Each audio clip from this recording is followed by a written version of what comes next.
Hello. We would love to welcome you to the COP28 live updates and, of course, all the wonderful interviews. We have some really fantastic information we would love to share with you today, and a really excellent guest, and some other guests will be joining us a bit later on. Today, we have Charles Appleby, of course, the founder and wonderful gentleman who runs Saving Our Planet and, of course, various other environment-related organizations. And myself, Hani Kalaria, here today from the Rotary. Of course, Rotary is an international organization, but I'm the district chair for the Environment Committee in London. So we'd first of all like to welcome Charles. Charles, please tell us, what has it been like so far since we've been doing these programs for the last few days for you? Ooh, good day to you, Honey. Good day to you, Honey. I was going to say good morning, but everyone's in different time zones. So let's say a good day to you and big welcome to Marion joining us today. Well, what it's been like for me, Honey.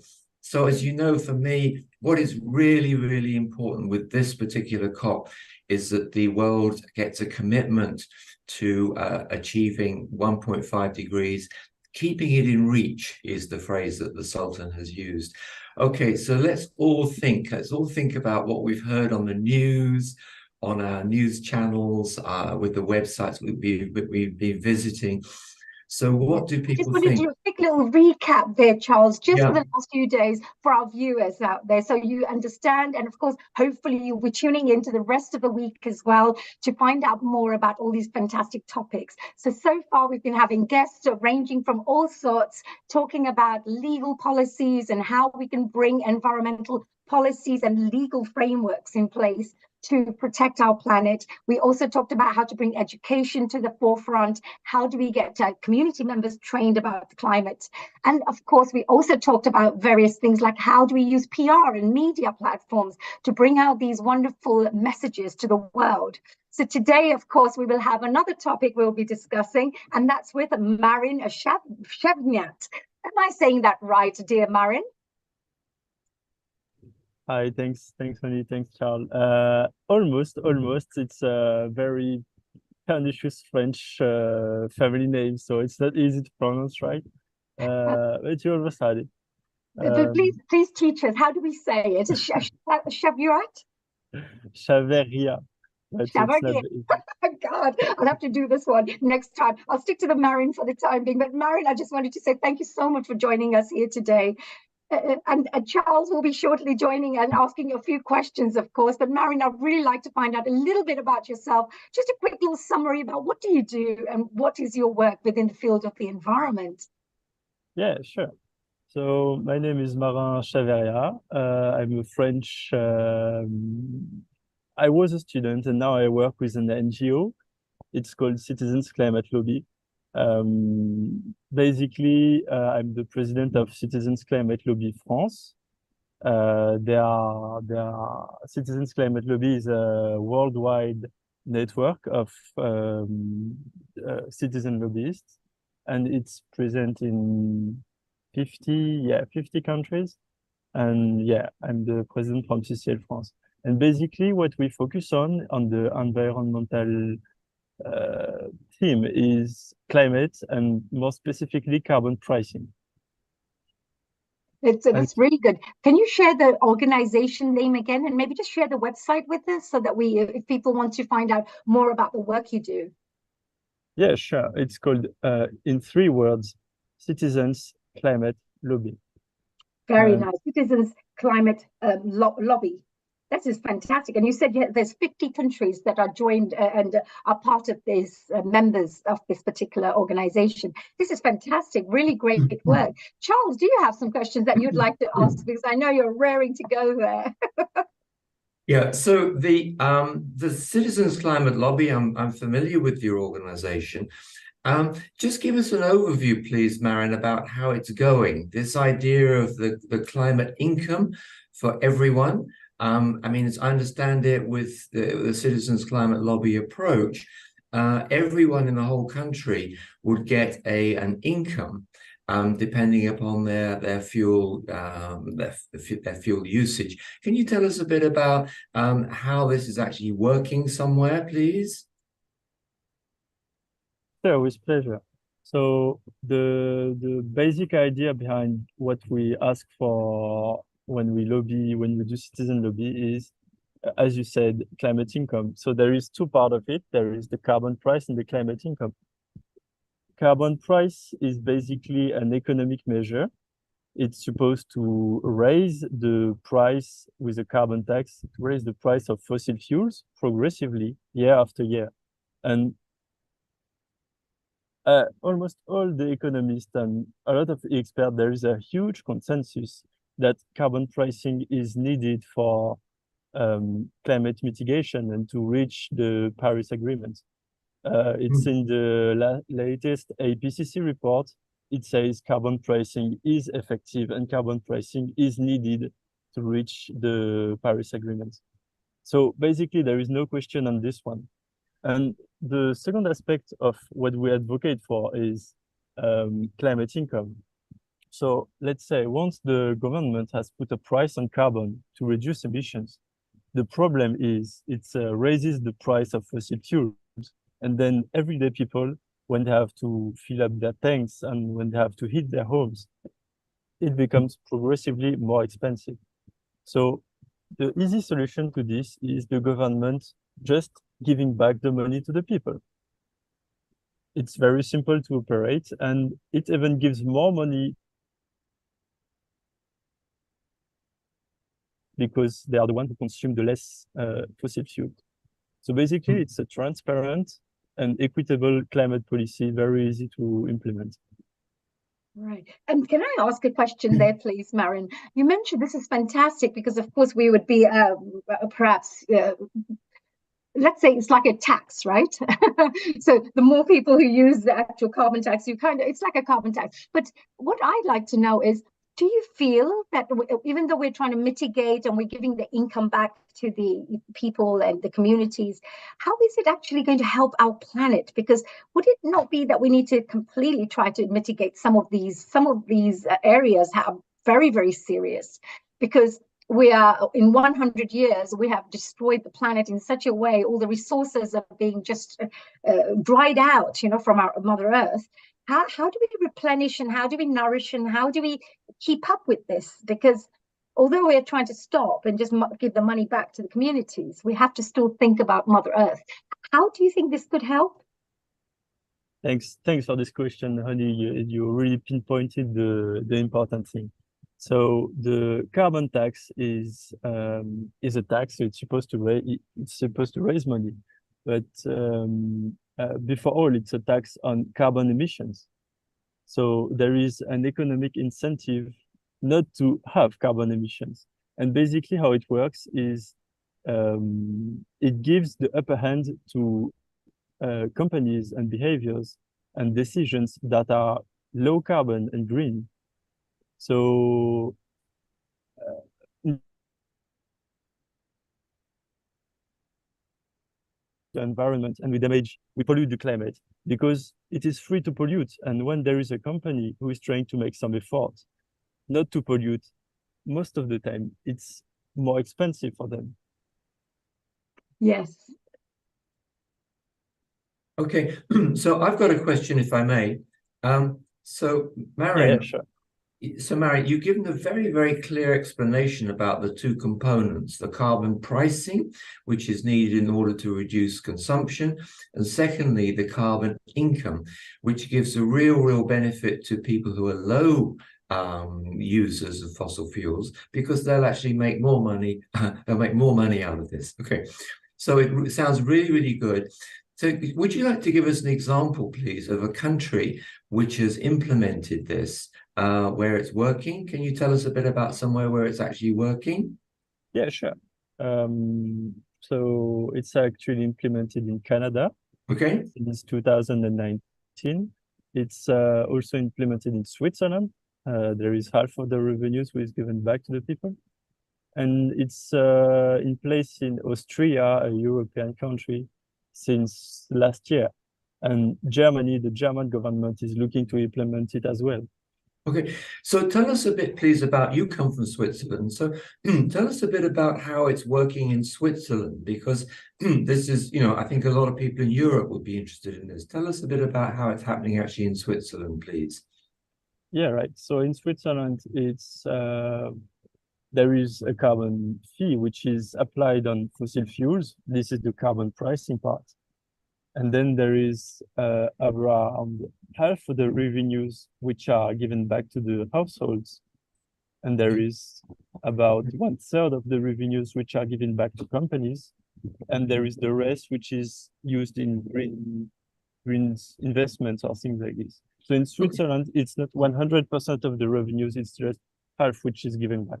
Okay, so for a consumer, from the consumer point of view, what is the consumer going to see as a difference then? The ordinary average consumer, what are they going to see different if for someone in Switzerland?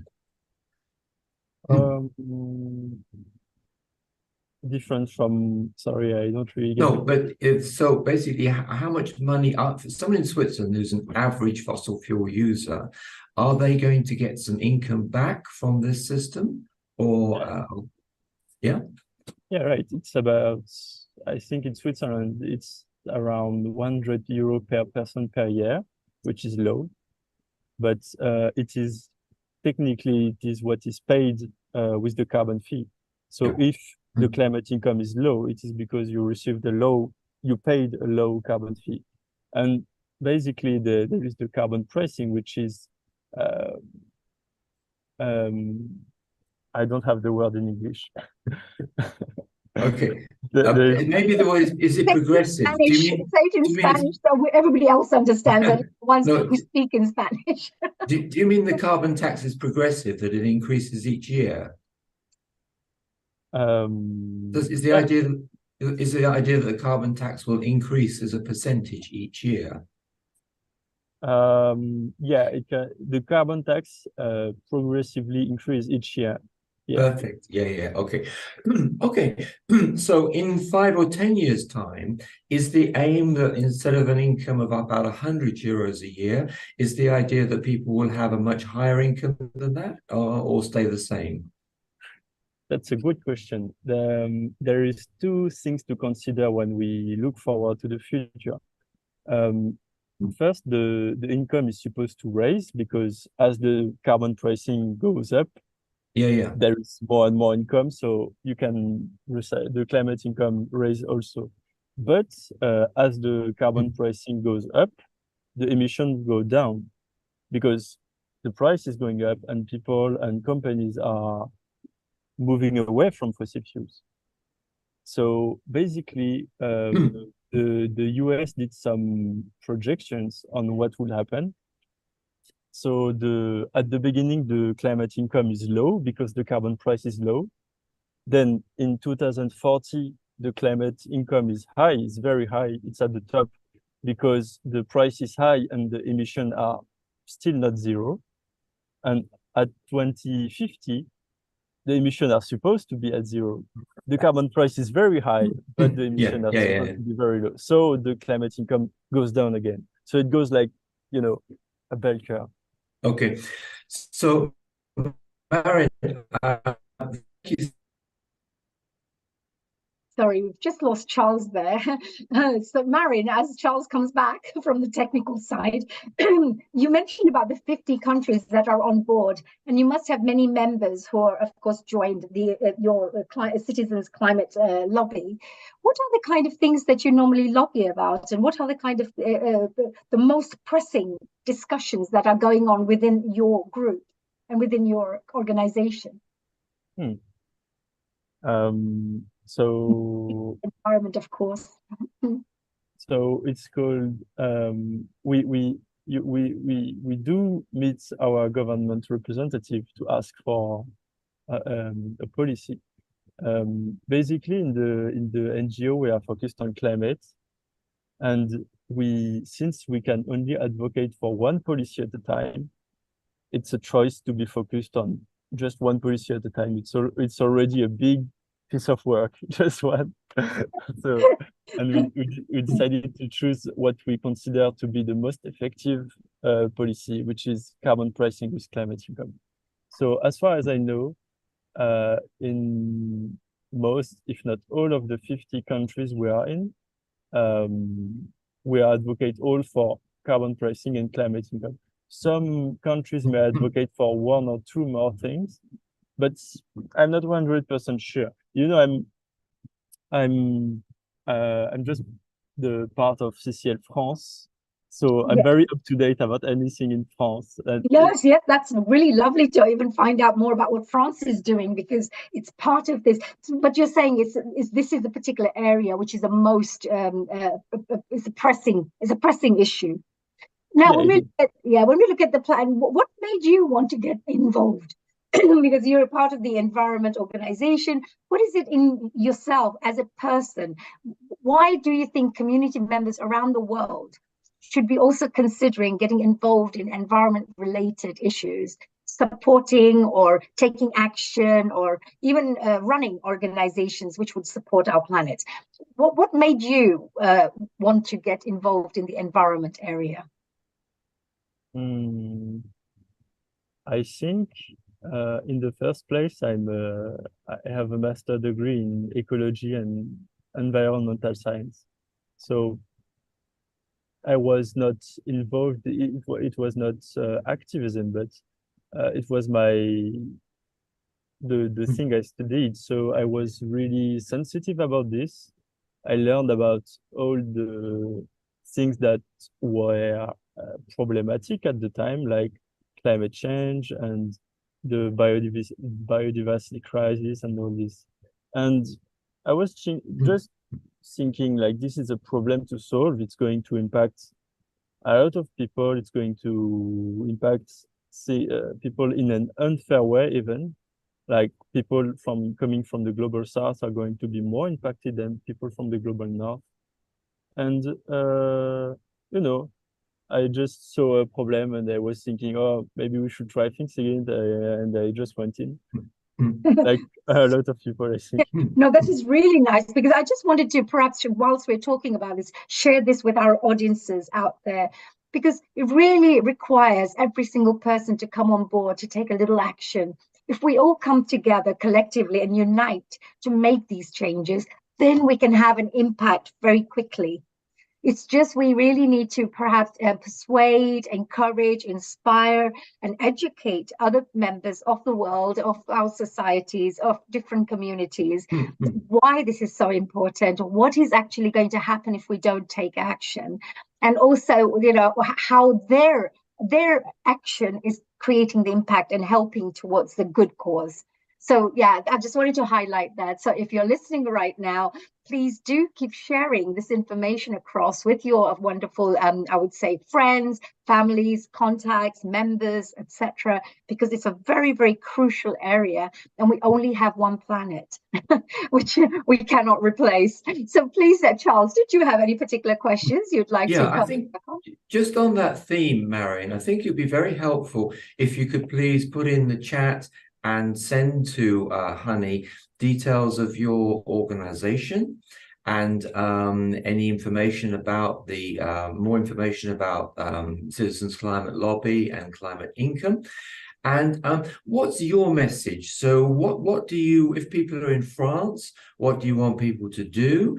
And so, for example, Honey and myself are based in the UK. So if people are based in the UK or other countries, what would you like them to do to support what you're doing with Citizens Climate Lobby?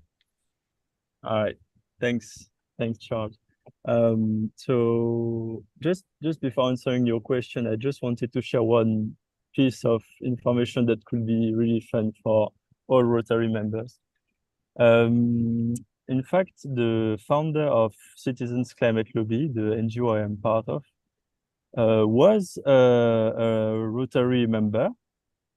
He was, he joined I checked it out. He joined the Rotary Club of Colorado, California in 1985. And this is where he discovered an NGO called Results, which is also a citizen lobby called Results. And then he was part of the Rotary Club, and then a lot of the philosophy of the Rotary Club and the principles helped him how to shape citizens' climate lobby and the vision and how should we approach government people when we try to meet with them. So that's amazing. yeah, That's really, that's wonderful. And it's also interesting to know, because I believe that, of course, Rotary has been involved in helping to serve the world in many ways. And there are 7 areas of focus that we work within. And the 7th area of focus, which is the environment, is the most recent one added to the 6 that were there previously, because even Rotary understood the real importance and urgency of adding this particular area to the Rotary work that we're doing at the moment. So thank you for sharing that, Maureen. And it's wonderful and very inspirational to know that our fellow Rotarians are doing some great work and launching some wonderful initiatives, which is now leading to 50 countries coming together to lobby and create powerful change. So thank you for sharing that. Yeah. So if we may, Marion, just coming back to what would you like people to do in France and also in the UK? Thank you. Yes, thanks. So the name of the founder was Marshall Sanders. What I would like to do, what I would love to do, I think, is for people who are interested in the climate and in the climate crisis, there is the carbon pricing, which is really underlined. This is a policy that is stressed upon by the World Bank, by the IMF, by the OECD, by the IPCC also. They all say carbon pricing is necessary, it is important. And but in the NGO world with climate, most of the time it's not talked about, even though it's a very important policy. So I would invite every Rotary members to get in contact with the chapter, with the Citizens Climate Lobby chapter in their country, and to try to organize just a joint meeting so they can have a presentation on carbon pricing, climate income, how it helps reduce emissions and protect the climate, how it is equitable, fair, and efficient. And yeah, this is one of the things we do at Citizens Climate Lobby. We give presentations on the policy and how we operate. So it will be, I think it will be a lovely occasion to meet members of the Rotary clubs and to merge 2 worlds that have, I think, a lot of things in common. That's a really wonderful question, actually. Yeah, this is really wonderful for people to come on board. You talk about the climate side of things quite a lot, but, you know, the working within the environment and protecting our planet involves many areas as well. There are other areas that we should be considering. So there are some people who prefer, you know, who like to support the wildlife, or somebody who prefers to protect, you know, endangered species, because biodiversity, let's say reforestation projects, all that affects, and everything we do in our world affects each other. So as soon as we kill all the fishes, suddenly the other big fishes haven't got food, or, you know, like it just has a knock-on effect, everything. So from what you can see with all the various different areas, for you, what do you think are the 3 most important areas that the world should be focusing on, according to you, from your point of view? Environmental areas or general areas? General, protecting the planet. It could be the environment. Of course, it's the climate. Maybe 3 of the most important areas for you, because you mentioned you've done environmental science as well. You've studied, and that is really amazing. I wanted to ask you a question on that. I'll ask you that a little later. But what are the 3 most important things do you think we need to focus on as communities coming together? That's a good question. I think, so I will answer on environmental areas because this is what I studied. So what I studied. So yeah, I think climate, of course, is really important. The second one is the biodiversity crisis. As you said, when there is no more fish, it's not a good thing. So yeah, it's to me, it's as important. It's really important also.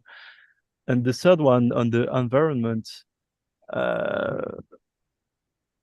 I think will be nature restoration, like avoiding the biodiversity crisis, like to stop destroying it in one way, and then the other way will be like to restore it, because like 20, it looks like a long time, but in biology it's not a long time. Like 20,000 years ago and 100,000 years ago, there was a lot of animals roaming the earth that were killed by and going extinct by primitive humans. So this is kind of sad on when we think about like a species going extinct. It's really, really sad. So avoiding the biodiversity crisis is one thing, and also letting space for nature to thrive is also one important thing, I think. That's so beautiful. I think that is wonderful. Fantastic answer. Yeah, thank you for sharing that, Marion. Before I ask Charles to perhaps ask you another question, I just had that one question about your education side. You studied environmental science, and we perhaps may need many more students to consider, potential students to consider studying this particular topic.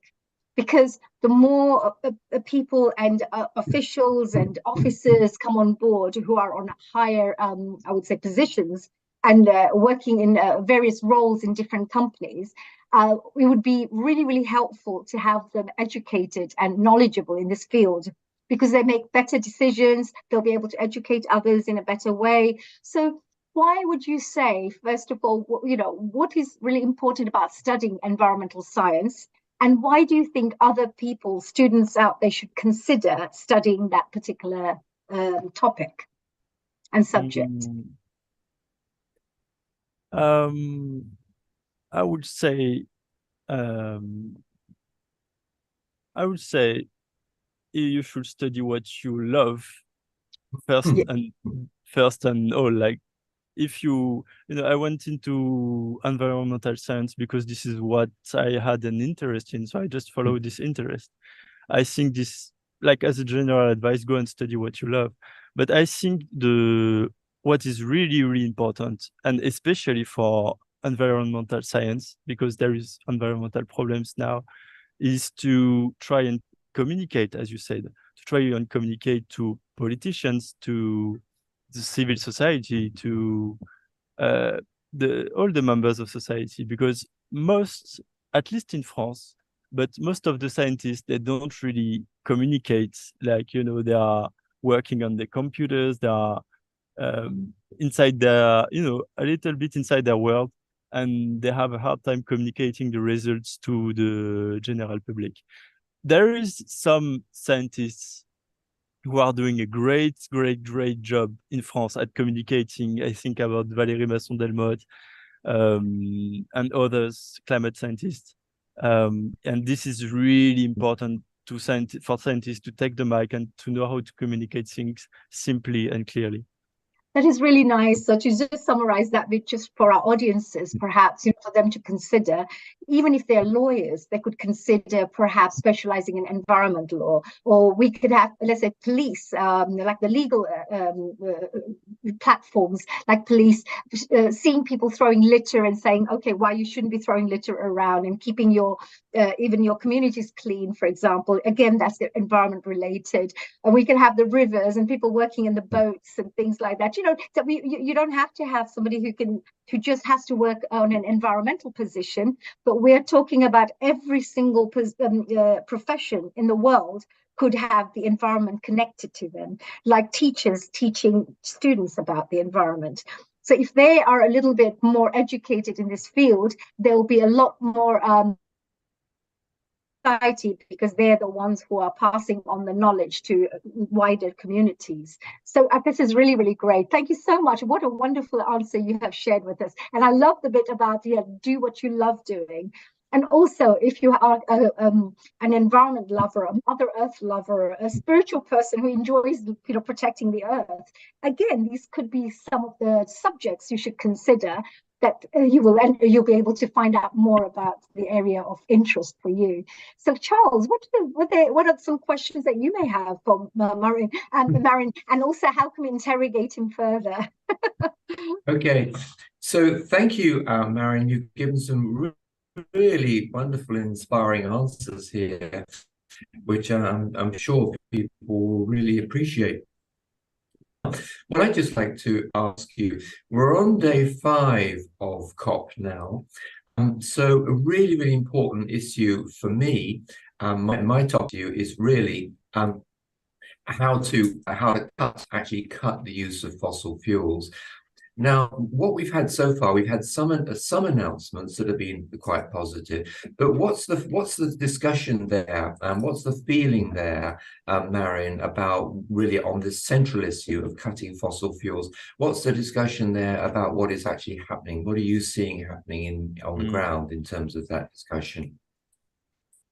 Right. I'm afraid this answer won't be as satisfying as you may expect. Because the negotiations that are happening in COP between countries, basically this is COP 28, which means it has been going on since 28 years. And this is like international legal text, and this is really complicated to follow and to understand the exact scope of the negotiations.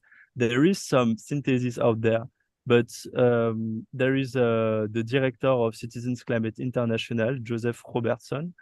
He's the one who is studying everything that is happening at COPs and in international negotiations. So unfortunately, I cannot really answer precisely about what just happened, today or 1 day ago or 2 days ago. I know there is some new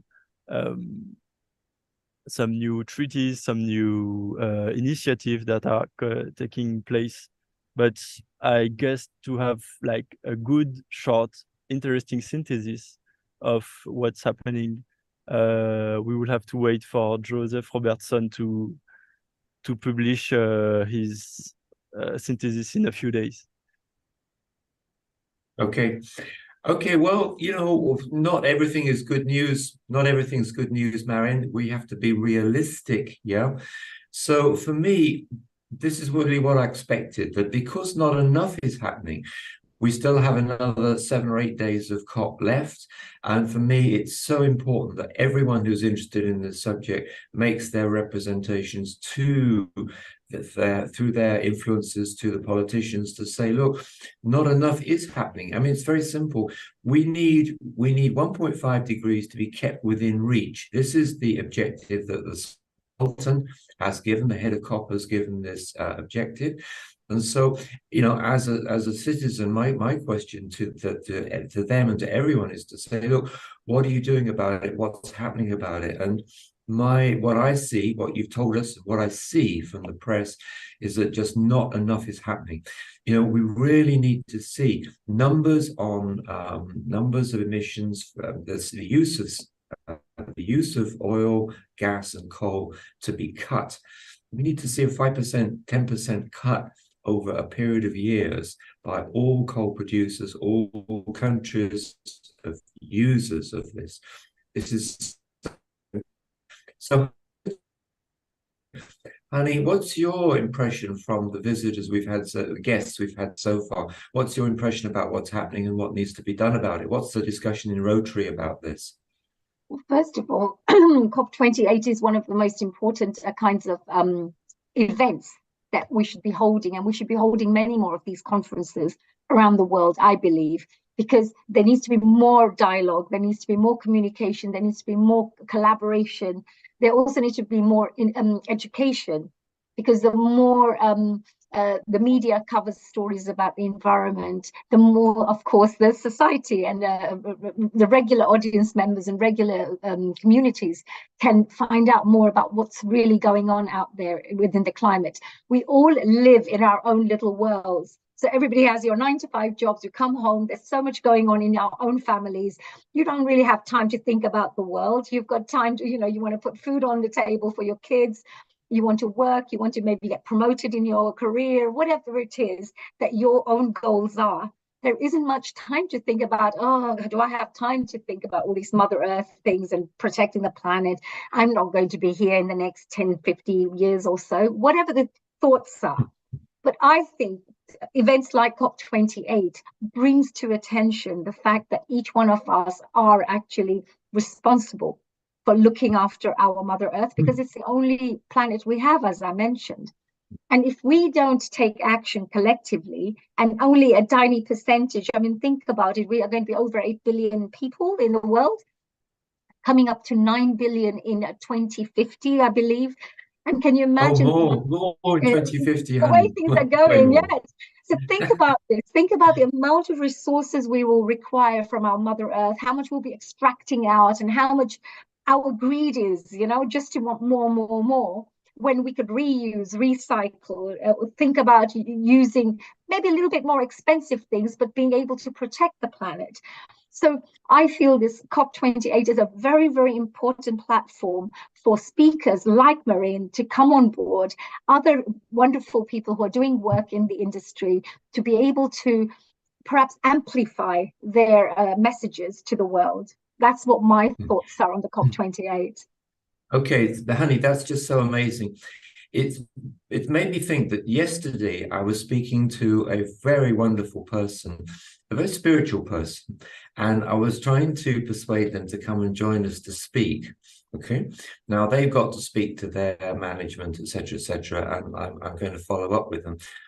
But when I was explaining about COP28 to them, what it made me realize is that the centerpiece, of course, is about stopping climate change, stopping global warming. But the implications of that affect everybody. I mean, if this doesn't work out, there'll be more poor people. More people will be pushed into poverty across the world. People living on low-lying lands will lose their homes because of sea level rise, and people will lose their livelihoods because of fires, because of heat. People will be unable to go outside in many countries to farm. People won't be able to work to do what's necessary for farming. And there'll be so many more climate refugees. I mean, Europe at the moment is just completely unable to deal with the refugees that we have from what's already happened. But, in the future, going forward, people turning up at the doors of Europe saying, look, I can't live in my country. It's not possible. It's too hot to live in my country. What's the world going to do? And so that my point I'm making is that it's not just about climate change. It's about all these social issues. It's about all these very, very important political issues. And that's what I want this wonderful person to speak about. So, honey, you had on the first day, you had some lovely people talking about faith-based answers and religious-based answers to things. And it just made me think, well, just how important all of this is. It's not just the climate science. It's not just the carbon tax, which Marion was talking about. And it's so important. The carbon tax is so critically important. It's not just that, it's also about the impact on society and faith and values and all the rest of it. So back over to you, honey. Charles, it's also about making it fair, because I find there are countries who are working to destroy the world, and there are poorer countries around the world who are actually having to be at the receiving end and ending up having all the problems being passed on to that. So, for example, if there are weather changes, etc., it's one country that's doing everything, whereas it's another country somewhere else who are actually experiencing the hurricanes and flooding and other issues. So we need to think about the fact that, we are all so interrelated.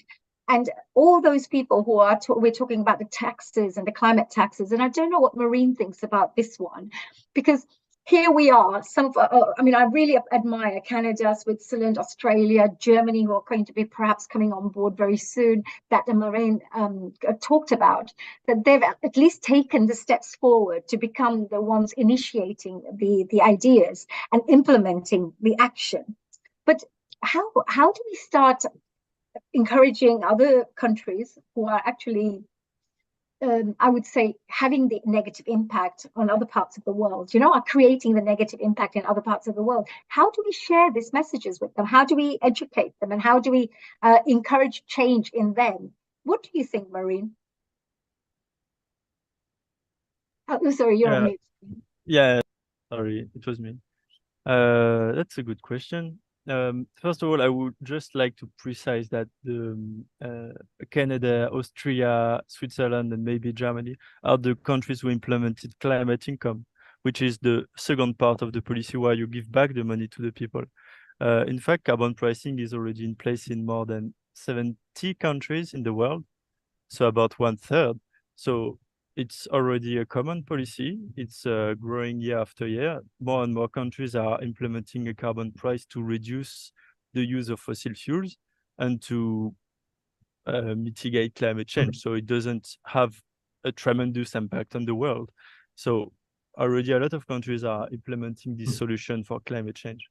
Right.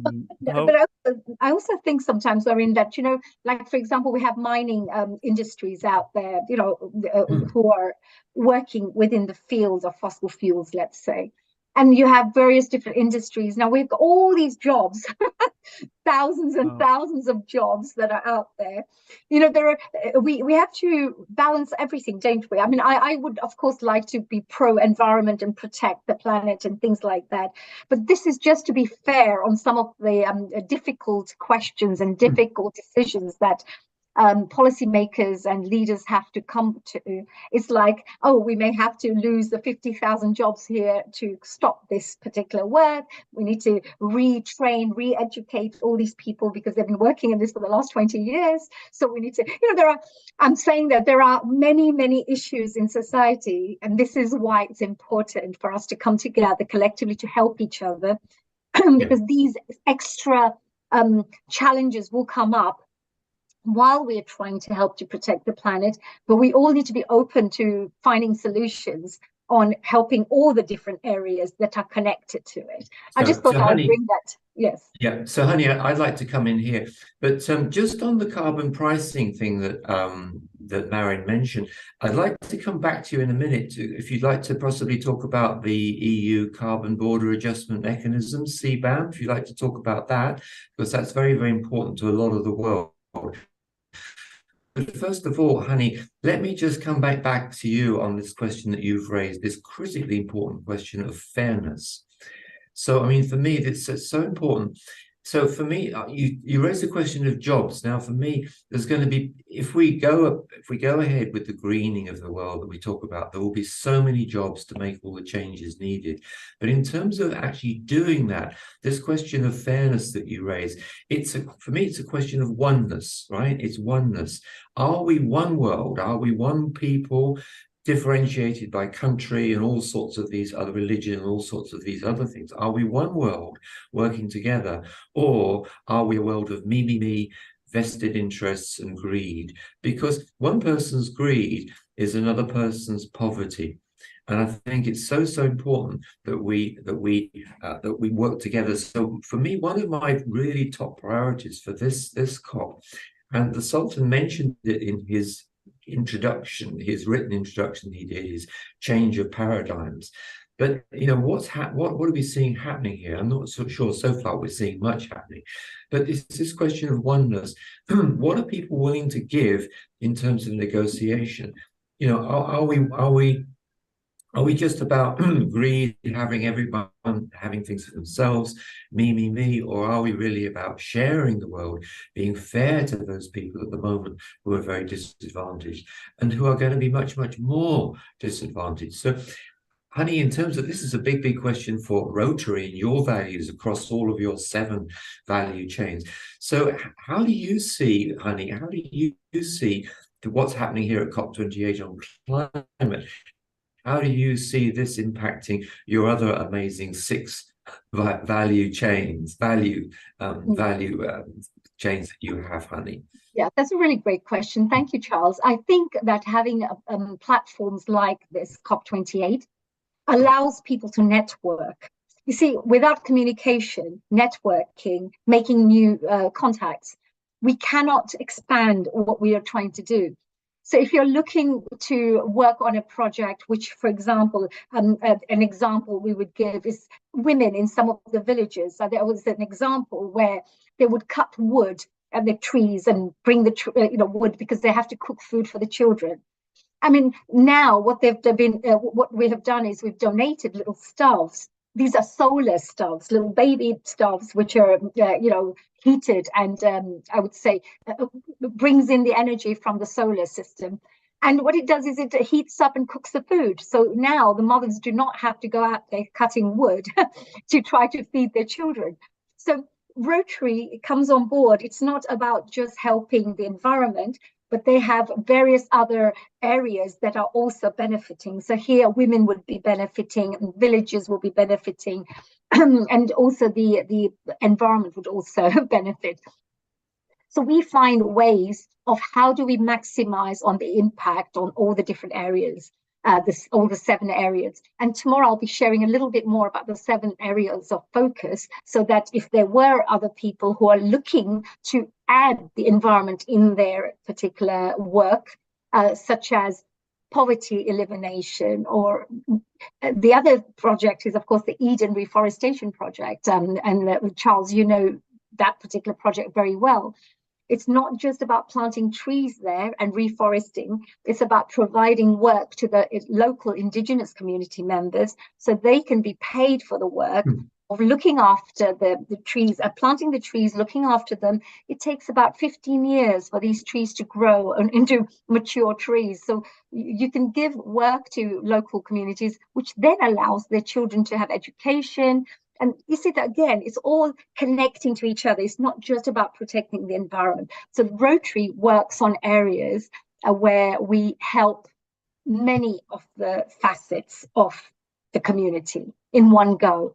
So that's what I would say. And I hope that more Rotary members will also take the initiative, because some Rotarians are there as members that may not know how to help, may not know, how do I get involved? What should I be doing within the field of environment? And as it's a new subject and it's a new topic, we would like to encourage more Rotarians to find out more and get involved in their local clubs in this particular field.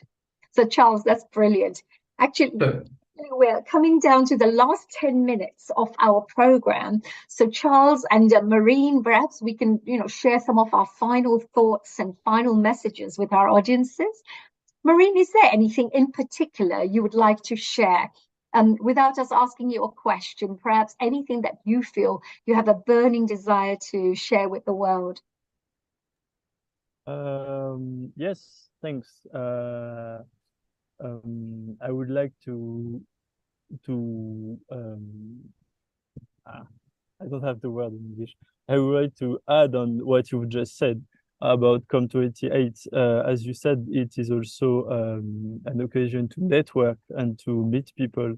And there is a lot of good things happening on the side. There is like the negotiation room where all the presidents and the negotiators, they come in and they talk about what law, what international law they want, everything. And on the side, there is also it's called the blue zone, and there is every country has a little bâtiment, I don't know.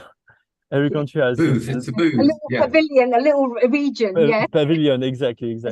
And there is a lot of side meetings happening where very good projects for the people, for the environment, are looking for funders. There are a lot of deals that are happening, and it's really a good thing. It's an accelerator for good change, positive change, and it's quite magical to see that. And there is a lot of nationalities meeting. It's quite wonderful. Yes, and of course, this is what you just mentioned. You've got the heads of all the countries also attending. We have King Charles, of course, attending. We have Narendra Modi, Prime Minister of India, and we have so many, real very important heads of the states attending these COP28 and other events like these. So I think it's really a fantastic place for people to meet, to communicate, and really to see if we can come across some really good conclusions and good recommendations, which we can all sign, so that there is some kind of responsibility as well, personal responsibility, country responsibility, so that's the only way we will be able to move forward. If you can imagine, the way I imagine the Earth is every part of the earth, every country, etc. If we can think that one's the lungs and one's the, I don't know, the kidney, and one is the heart and one is the arm, it has to work together for the human body to work together.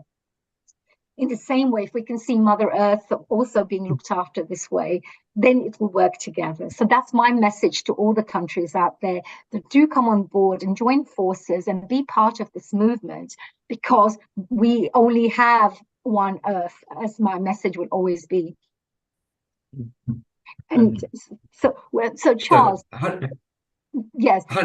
I'd like to respond to what you said about the trees. So planting trees, my organization is involved with planting trees. We work with Honey and Rotary and other organizations to plant trees. I've put in the chat for £1, we'll plant 6 trees. And for every 100 trees, the work of planting those trees creates a day of paid work for people in extreme poverty. So please do donate through Honey and Rotary for this. For people in the UK, gift aid is available. There may well be tax incentives as well for Rotary in other countries to increase the value of your donation. But this is so critically important. The world now has about 3 trillion trees, but used to have 6 trillion trees. So really important as part of this restoration of the world that we talked about is to plant another 1 trillion trees. Now, you can get your calculators out if you like. 1 trillion trees divided by 100 trees per person per day. You can get an idea of the incredible amount of work, days work of years of work that's required to do this. So there's no shortage of work for people in extreme poverty if the money comes through for them to plant trees and look after the trees. It's an incredible opportunity for people who are in poverty in so many of these countries. And bear in mind that something like 10% of the world's population is not just in poverty, is in extreme poverty. And what extreme poverty means is that people are living, according to the World Bank, people are living on less than $2.15 a day. So in the West, if you go out to the high street to buy a good size, reasonable size, not a big cup of coffee, a reasonable size cup of coffee, not from a premium store, from an ordinary store, then that cup of coffee is probably going to cost you around $4.30. So basically, that's what two people in impoverished countries are living on. Oh, we've just lost Charles there again. So Maureen, whilst our lovely Charles comes back talking about this wonderful thing, maybe we should ask Maureen for the one final message there. Oh, Charles, are you back again? You froze for a bit there. Okay, sorry, just saying that if people are able to make a donation to plant trees, then around 70% of that money goes actually directly to people in extreme poverty who are doing the work of planting trees. Back over to you, Honey. Oh, thank you so much. Well, I just also wanted to just share the 7 areas of focus that we talked about in Rotary, because there are 6 areas of focus, which are other ones, which is peace and conflict resolution and prevention. We also have disease prevention and treatment. There is water and sanitation, which is, of course, the basic needs that people would need. We also have the 4th area of focus, which is maternal and child health. There is also the 5th one, which is basic education and literacy. And finally, it's also about economic and community development.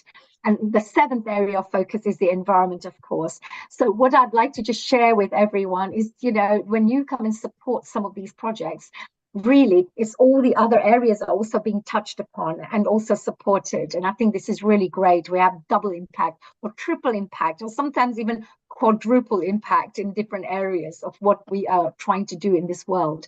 So thank you to all the my fellow Rotarians, for the work that they're also doing, saving our planet as well.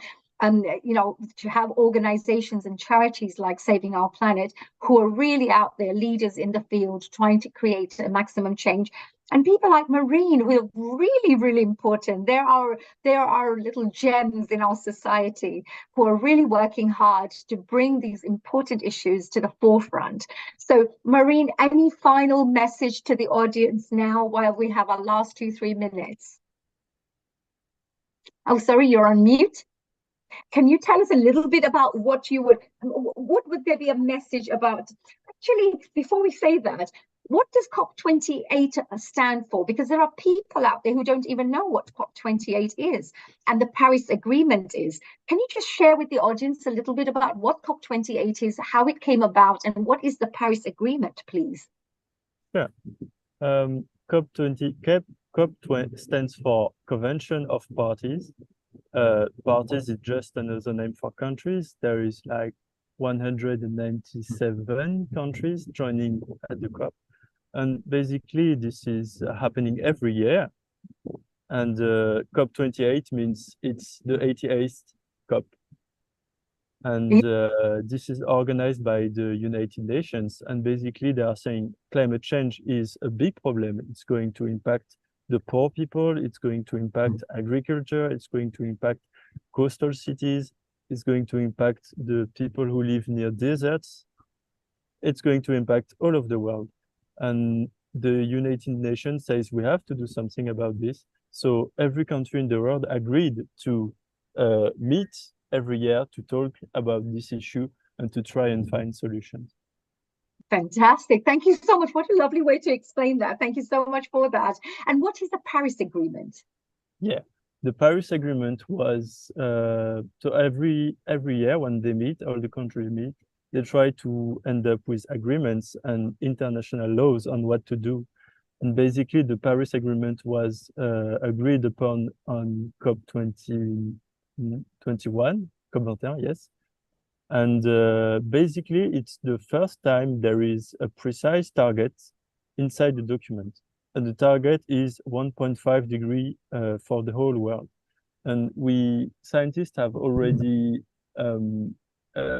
estimated the impact of 1.5 degrees. And it's quite big. There is already big impact. At 1.5 degrees, there is no more coral reefs. There is the water coming up, I don't know how many meters, but quite a lot.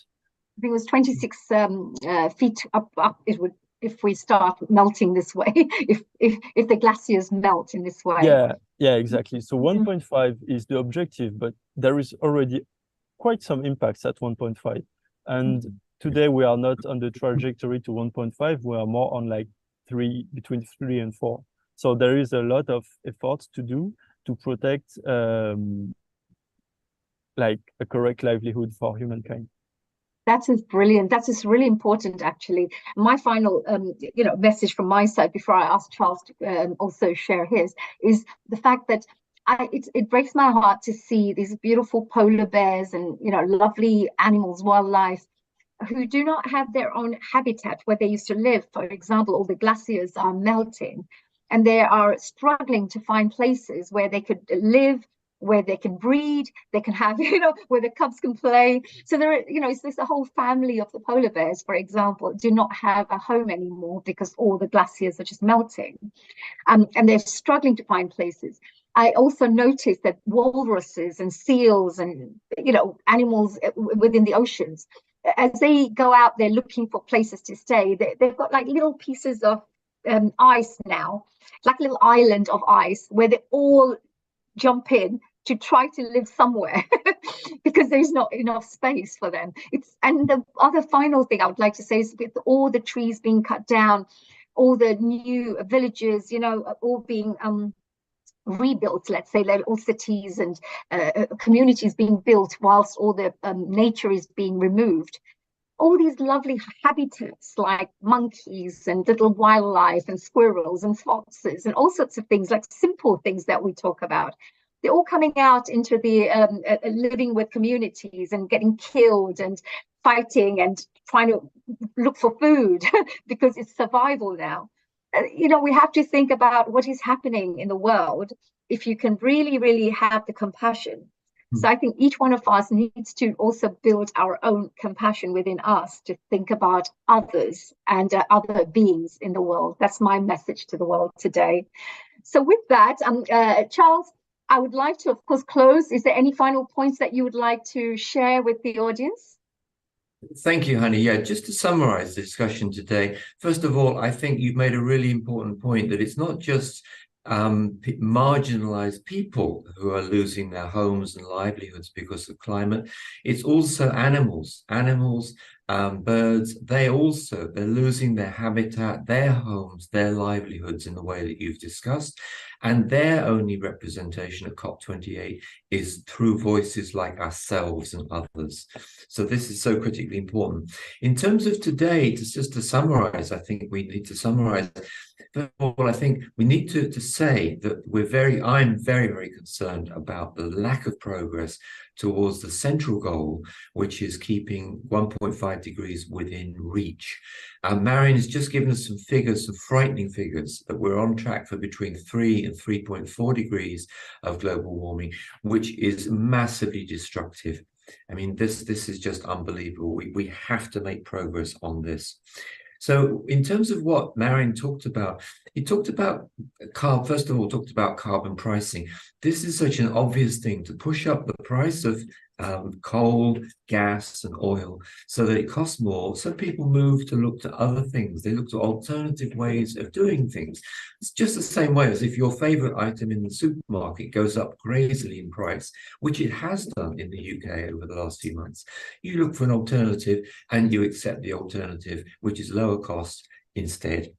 Secondly, Marion's talked about climate income, which is this amazing way of implementing carbon pricing in such a way that the income is actually distributed to people in the country. And as Marion has said, if you're a low fossil fuel user, you can actually make a profit on this. You can make more money through climate income than you spend on your fossil fuels. Perfect, absolutely amazing. We talked about a solution implementing, which everybody can join in at, which is planting trees. We talked about the need for planting trees, and through Rotary, you can donate to plant trees. It's 6 trees for £1, whatever currency you're in. You can get the tax breaks on this. It's so important for people to do this. And picking up on what people have also talked about, Marion made the point, do what you love. So really, let's all join in, invite everyone to join in. Do what they want to do what you want to do, what makes a difference, what you can see around you that's going to make a difference. And if you're not sure what to do, join someone else's project. Okay, join Rotary with Honey, join Marion with Citizens Climate Lobby, whatever country you're in. Help us saving our planet with planting trees. Join another organization that you see is in alignment with your passion and doing good. So please join in. Please do something. It's so important. Back over to Honey. Thank you so much. Thank you, Marion, for joining us. I always really look forward to Charles' wonderful summaries at the end. I really do. And what wonderful little highlighted points that you've mentioned. Thank you so much, Charles. Of course, I'd like to say a very big thank you to Marine Chavuret. I'm going to still try here. But Marine, thank you very much for joining us today. You have been an incredible contributor to today's program, and you really have shared some really important messages with the world. Myself, Hani Kalaria here, I'm a district chair for the Environment Committee for Rotary, and I'd love to talk a little bit more and collaborate more about with others in the field of environment. And just wanted to thank all the contributors for the past few programs that we had. We've already got a few programs that we're starting to work on. For example, we have one project that we discussed from LEAP, which is the Lancashire Environment Action Project. And they run environmental climate action types of programs for free. And they try to educate the public about the climate.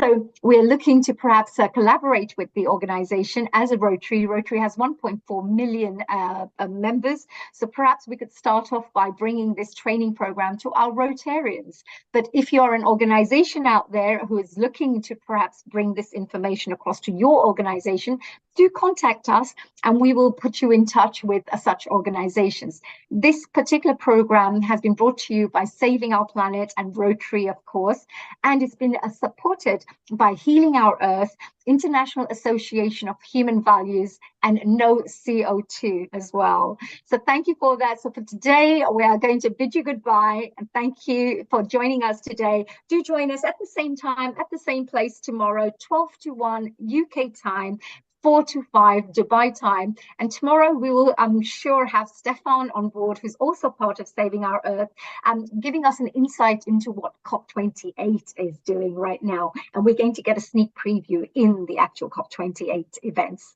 So thank you very much and goodbye to everyone for today. Thank you, everyone. Goodbye, honey. Thank you. Thank you, Mary.